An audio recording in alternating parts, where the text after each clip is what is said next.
My name is Miss B, and welcome to Miss B's Bedtime Story Time. Happy Wednesday! Woohoo! If it's Wednesday when you're watching this.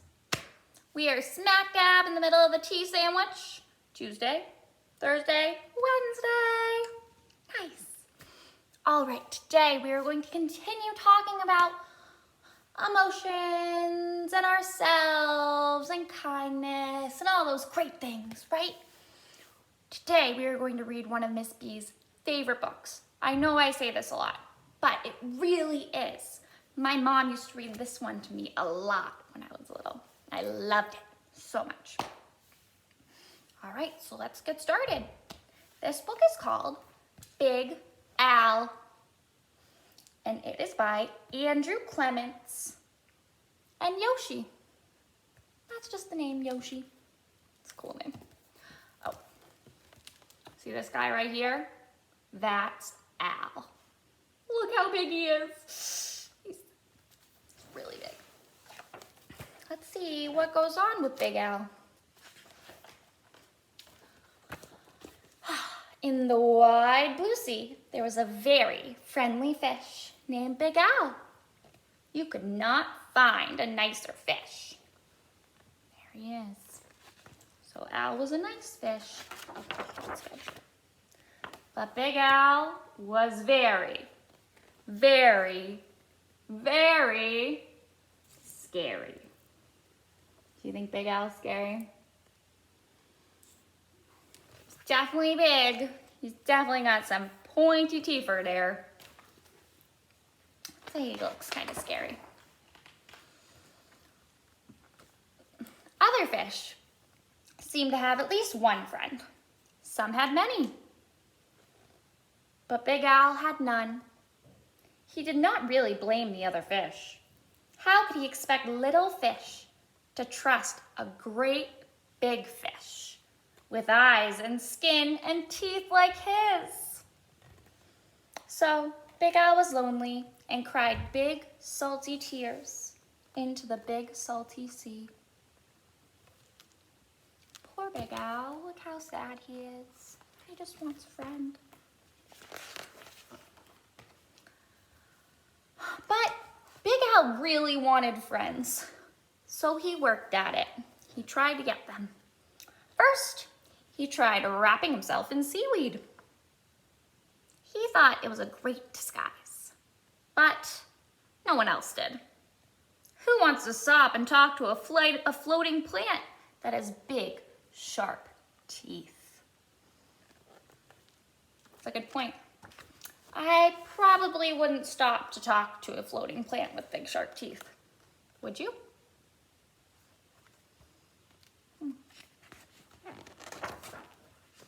Then he thought if he puffed himself up real big and round, the other fish would laugh and see how clever and silly he could be. All they saw was how big he could be, and they steered clear. They said, "See you later. No, thank you. Swim away."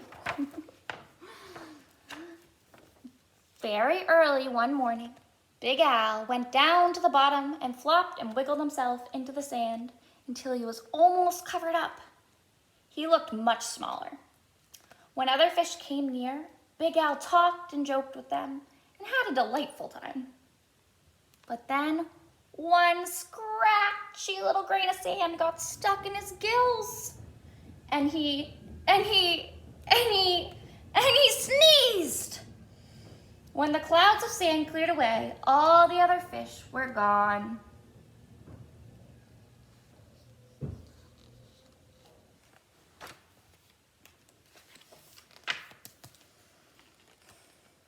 Big Al even changed his color one day so he could look like he belonged to a school of tiny fish passing by.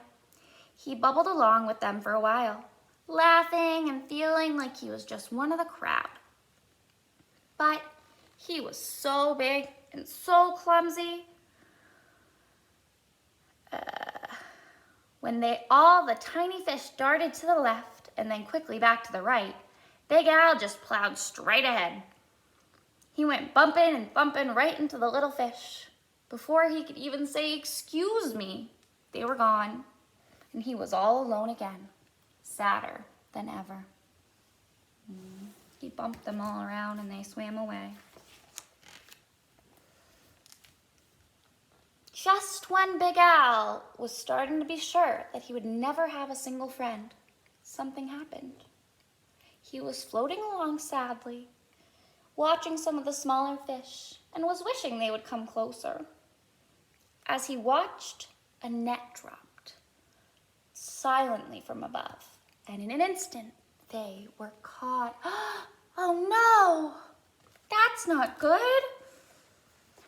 What's Big Al gonna do? Do you think he's gonna help them? If he was gonna help him, how do you think he could do that?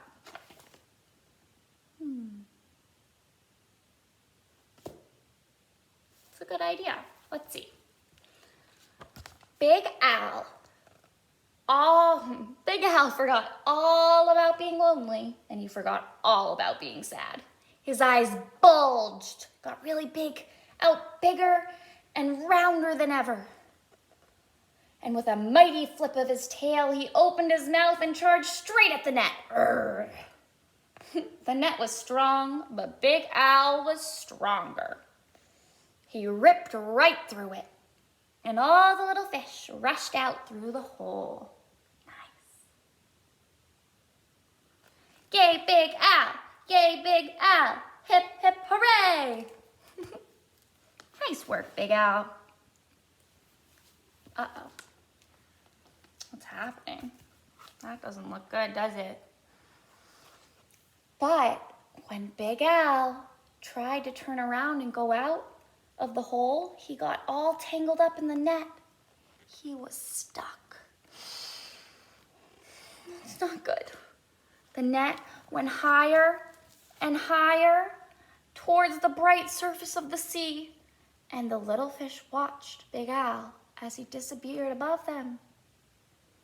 When the little fish were able to speak again, all they talked about was the huge, wonderful fish that had saved them. How great to be free, but what a shame that the big fellow had been captured. Oh, Big Al got captured. That's so sad. And it seems like the little fish really like him now, but now he's gone. Good news!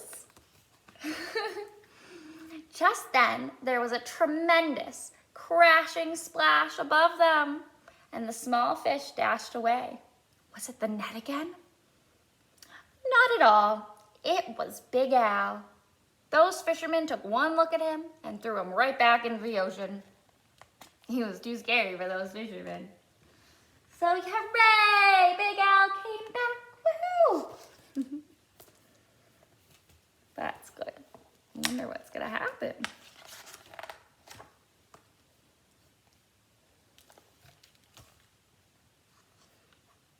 And now there is one huge, puffy, scary, fierce-looking fish in the sea who has more friends than anyone else. Who do you think that is? It's that guy. It's Big Al. Big Al has so many friends. Look at them all. Look how happy he is. He's smiling. That's a smile. Oh, he's a happy fish now, huh? Look, there he is. He's the big one. Look how big he is compared to all those fish. Oh, and he has so many friends. Hooray for Big Al.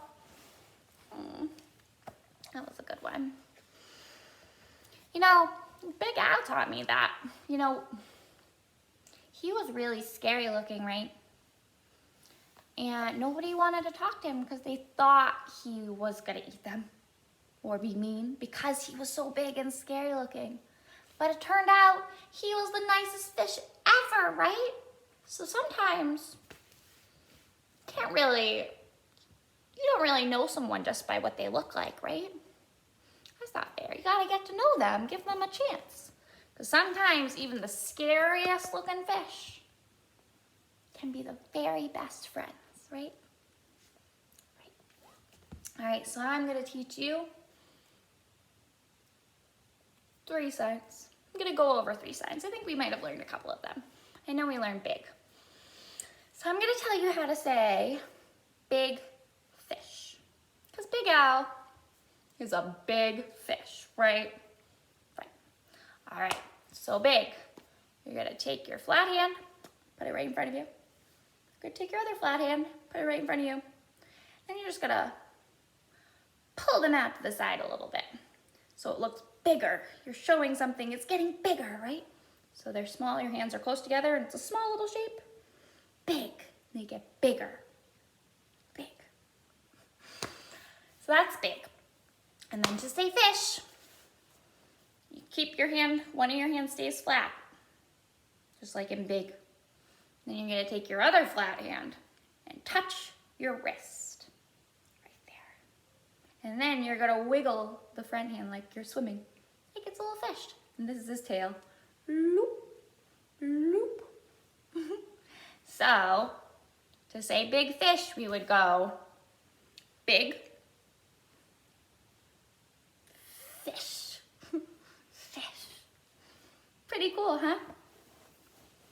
And I thought I would tell you how to say friend because he made so many friends in that story, didn't he? That Big Al. You're gonna take one finger, your pointer finger, which is the one next to your thumb, both of them, and then you're just gonna link them together like that, like they're hugging one way, and then hug them the other way, okay? Hug it that way, and hug it that way. And that's how you say friend, friend. Amazing, good work. Alrighty, my friends, I hope you have a fabulous night. I love you so much, and I'll talk to you tomorrow. Good night.